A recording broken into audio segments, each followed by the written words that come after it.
한선 집회에 오신 여러분 모두를 환영하고 오늘 선교 현장에서의 멤버 케어를 담당하는 발제자 송재웅 목사입니다.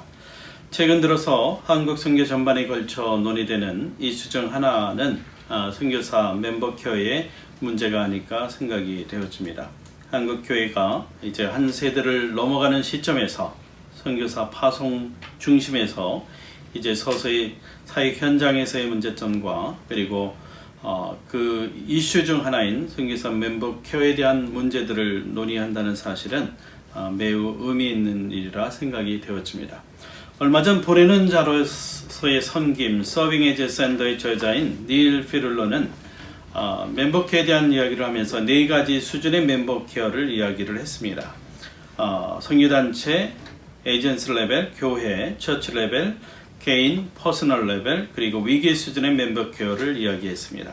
특별히 저의 관심을 끌었던 이야기는 멤버 케어는 이미 선교 동원에서부터 선교지로 나가기 전 선교 현장, 안식년, 그리고 귀국, 그리고 은퇴까지 매우 전인적이고 그리고 전 선교사의 전 사이클 동안 이루어지는 전문적이고 광범위한 사역이라는 점입니다.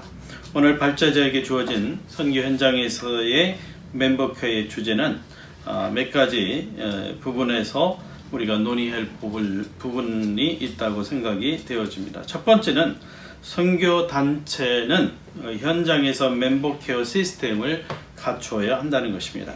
선교사가 현장에 도착해서 적응하는 기간 동안 가장 높은 수준의 멤버 케어가 필요하다는 사실을 잘 알고 있습니다. 언어를 배우고 문화를 배우고 또 적응하는 그 기간 동안 선교사는 가장 강도 높은 스트레스와 위험에 노출되어 있습니다. 흔히들 말하는 문화 충격의 시간을 선교사가 잘 대처하지 못할 때 선교사의 선교 지속성 또는 선교지 일탈에 중요한 요인이 되고 있습니다. 그런 측면에서 선교 파송 단체가 선교 현장에서 선교사를 보호하는 케어 시스템을 갖추지 못할 때 우리는 많은 어려움들을 겪게 될 수 있는 것이죠.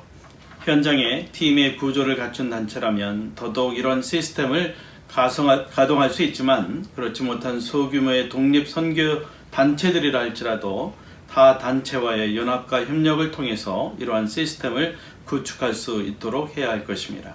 그런 측면에서 KWM의 산하 단체들 간의 멤버 케어 연합 네트워크를 구축하는 것도 좋은 해결 방법이 될 것이라고 여겨집니다. 단체가 감당하는 멤버 케어는 심리적인 그리고 행정적, 이곳에는 주택 구하기, 언어 학교 등록, 자녀들의 학교 등록, 자동차 구하기, 언어 헬퍼 구하기, 비자 문제 등 여러 실제적인 문제들이 있는데 그리고 가장 중요한 것은 위기 관리 계획이라고 생각할 수 있습니다.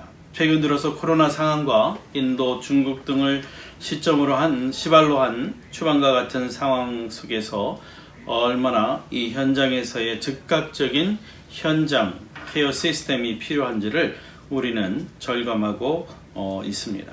두 번째는 개인적 영역에서의 멤버 케어 시스템을 가동시켜야 한다는 것입니다.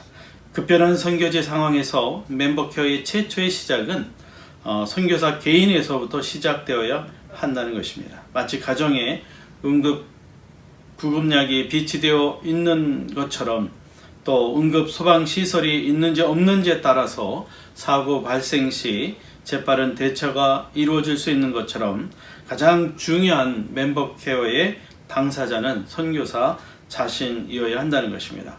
즉 멤버 케어의 시작은 바로 자기 돌봄의 시스템을 작동시킬 수 있도록 해야 하는데 이러한 점에서 현장에서의 케어 시스템은 현장 전 교육을 통해서 이루어져야 한다는 것입니다. 마치 특수부대 요원들이 작전을 수행하기 이전에 이미 고강도의 반복 훈련을 통해서 현장과 똑같은 시뮬레이션 교육을 통해서 작전을 수행하는 것처럼 선교사가 사역지로 나가기 전 현장에서 일어날 수 있는 일들을 미리 예측하고 자가 진단을 할 수 있는 능력을 길러줄 수 있을 때 현장에서 일어날 수 있는 문제들을 예방하고 즉각적으로 조치할 수 있는 그런 셀프 케어 시스템을 가동할 수 있다는 것입니다. 그리고 세 번째는 멤버 케어는 후속적 케어가 아닌 예방적 케어 조치 시스템으로 가동되어야 한다는 것입니다. 예를 들어서 사망으로 이끌 수 있는 질병들에는 전조 증상들이 있습니다. 우울증, 심근경색, 뇌졸중, 그리고 자연재해 같은 지진, 태풍 등 이 모든 것들에는 어떤 중요한 사건이 일어나기 이전에 그것을 알려주는 예비 증상들이 나타난다는 것입니다. 즉 멤버 케어는 어떤 일이 발생한 이후에 그것을 조치하는 케어 시스템이 되어서는 안 되고 오히려 사전에 그것이 일어날 수 있는 것을 예측해서 그것을 준비할 수 있는 케어 시스템으로 전환되어야 한다는 것입니다.